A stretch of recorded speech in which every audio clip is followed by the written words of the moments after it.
उमरगाम नगर पालिका क्षेत्र में पेयजल की भारी कमी, जनता में फैला आक्रोश। उमरगाम नगर पालिका क्षेत्र में पेयजल की आपूर्ति बेहद गंदी और खराब है, जिससे यहाँ के निवासी बेहद परेशान हैं। यहाँ के निवासियों का कहना है कि यह पेयजल इस्तेमाल के लायक नहीं है। ऐसा पानी निवासियों के स्वास्थ्य के लिए भी खतरा पैदा करेगा। जब मौसम बरसात का हो तो ये गंदा पानी महामारी भी फैला सकता है। यदि इसी तरह से नगरवासियों के स्वास्थ्य के साथ खिलवाड़ किया जाता रहेगा और नगर पालिका जनता को साफ पानी उपलब्ध नहीं कराएगी तो नगरवासी इसकी शिकायत उच्च अधिकारियों से करेंगे।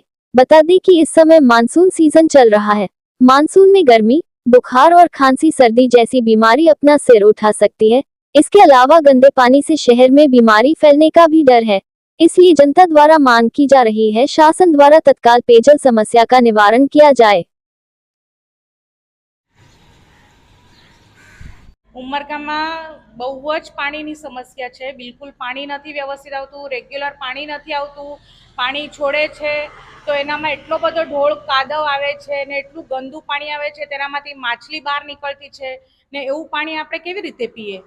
ઉમરગામના જનતાને કેટલી પાણીની તકલીફ પડે। અમારો તો એ વિસ્તાર એવો છે કે અહીંયા બોરિંગ પણ થાય નહીં, ખાજણ એરિયો છે, બોરિંગ પણ થાય નહીં। અમે જે પણ છે નગરપાલિકાના પાણી પર જ અમે નિર્ભર છે।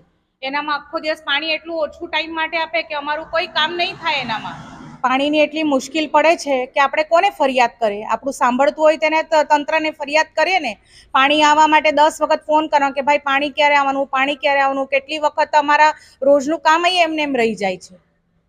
પાણી બહુ ગંદુ આવે છે। પાણી નગરપાલિકાનો વેરો વધારી નાખ્યો છે પણ તે પ્રમાણે પાણી કોઈ જાતનું વ્યવસ્થિત આપતા નથી। નગરપાલિકામાં જાણ કરીએ કે નહીં કરે? કોઈ ફરિયાદ સાંભળવા વાળું હોય તો આપણે જાણ કરીએ ને। આપણે કોને જાણ કરવાની? હું અહીં શિવસાઈ રેસિડેન્સીમાં રહું છું અને અહીં કેટલાક સમયથી પાણીઓ એટલું ગંદુ આવે છે કે છોકરાઓ બી બીમાર પડે છે, સ્કિન એલર્જી થાય છે, વાસણ બી નથી ધોઈ શકતા કે નથી કપડાં ધોઈ શકાય। તો અમને કંઈક એનો ઉપાય જણાવો।